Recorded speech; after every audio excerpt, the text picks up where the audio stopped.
Antwerp, Belgium, the diamond capital of the world. For centuries, this city has been the heart of the global diamond trade, a place where fortunes are made and secured. At its very core lies the Antwerp Diamond Center, a fortress designed to protect unimaginable wealth. This isn't just a building. It's a vault. It was considered the most secure diamond repository on the planet, protected by 10 layers of state-of-the-art security.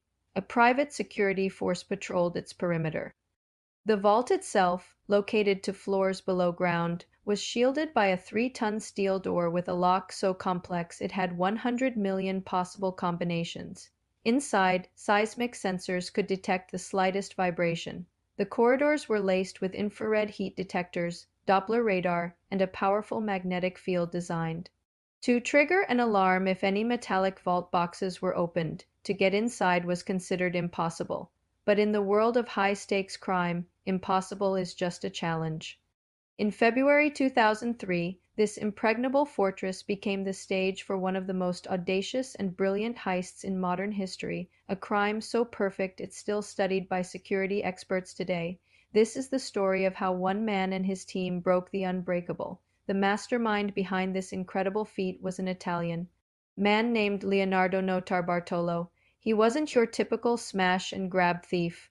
Notarbartolo was a connoisseur of crime, a meticulous planner who had spent 3 decades honing his craft. He led a crew of professional thieves from his hometown, a group so skilled they were known as the School of Turin. For them, a heist was an art form, and the Antwerp Diamond Center was to be their masterpiece.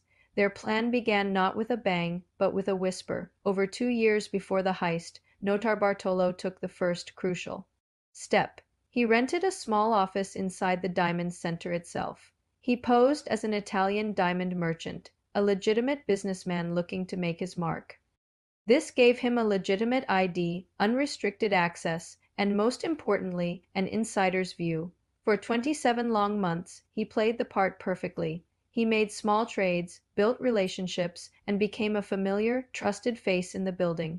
But all the while, he was studying. He was a spy in the heart of the fortress. His cover was his greatest tool. In his pocket, he carried a pen. But this was no ordinary pen. It was a tiny camera.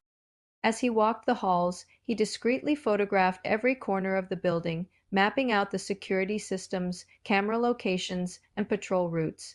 He learned the habits of the guards and the daily rhythm of the center. He noted the placement of the infrared sensors and the Doppler radar detectors.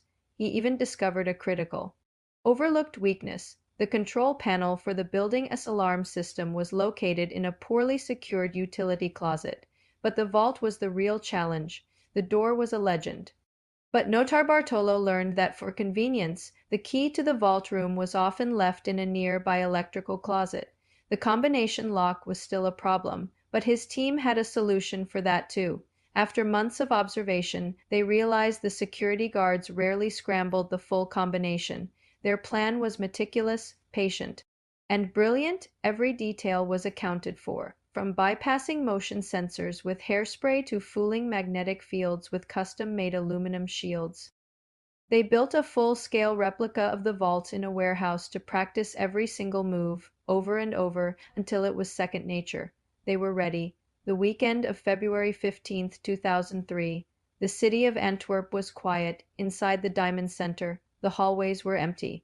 This was the moment they had been planning for over 2 years. The team, nicknamed the Genius, the Monster, the Keyman, and the King of Keys, moved into position. Notarbartolo, the mastermind, led the charge. Their first move was against the private security force. They had observed that the guards often left the main gate slightly ajar for late-night food deliveries. The team slipped through the gap. Next, the building's main alarm. Using the key they had copied, they entered the utility closet and located the control panel. They had developed a custom-made shield to bypass the connection effectively, disabling the alarm without tripping any silent alerts. Now they were inside, invisible to the outside world. They descended 2 floors below ground to the antechamber of the vault. The corridor was a web of sensors. They used a simple can of aerosol hairspray to coat the infrared heat detector, creating a thin film that insulated it from their body heat. They moved slowly, methodically, staying below the Doppler radar sensors. They reached the vault room door, as predicted. The key was exactly where they expected it to be. Now they faced the beast, the 3-ton steel door with its 100 million possible combinations. Their intelligence had paid off. They knew the guards rarely reset the lock completely. After hours of patient work, the King of Keys managed to manipulate the dials and crack the code. With a heavy groan, the massive door swung open. But their work wasn't over. Inside, they still had to face the individual safe deposit boxes, each protected by its own lock and key. This is where the monster, a specialist in breaking, and entering, went to work. Using a custom-built pulling device, he ripped the locks from 123 of the 160 deposit boxes. The room filled with the quiet, methodical sounds of their work as they emptied box after box. They ignored the cash and bonds, focusing only on the prize, uncut diamonds, rare jewels, and gold. They worked for hours in the silent, cold vault, their movements precise and practiced. They had breached 10 layers of security, each one considered foolproof. They had done the impossible. As dawn approached, they packed their bags with treasure. The haul was staggering diamonds, gold, and jewels with an estimated value of over $100 million. It was one of the largest diamond heists in history. They cleaned the site, removing almost every trace of their presence. They even stole the security camera footage to cover their tracks. The team slipped back out of the building as silently as they had entered.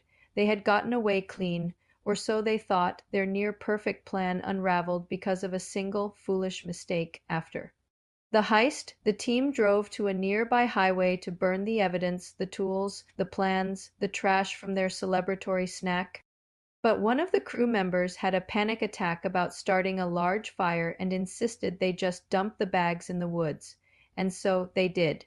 Notar Bartolo, furious but needing to keep the group calm, agreed. It was a fatal error. A local landowner discovered the scattered bags of trash. Inside, he found discarded tools, videotapes, and a half-eaten salami sandwich. He called the police. Among the evidence was a receipt from a local store and an invoice bearing the name Leonardo Notarbartolo. The DNA from the sandwich was a direct match. The world's most brilliant thief was caught because of a sandwich. Notarbartolo was arrested. He was tried and sentenced to 10 years in prison. He never gave up the names of his accomplices, who remain shadows to this day, but the biggest mystery of all, the diamonds of the more than $100 million stolen. Almost none of it has ever been recovered. The treasure vanished.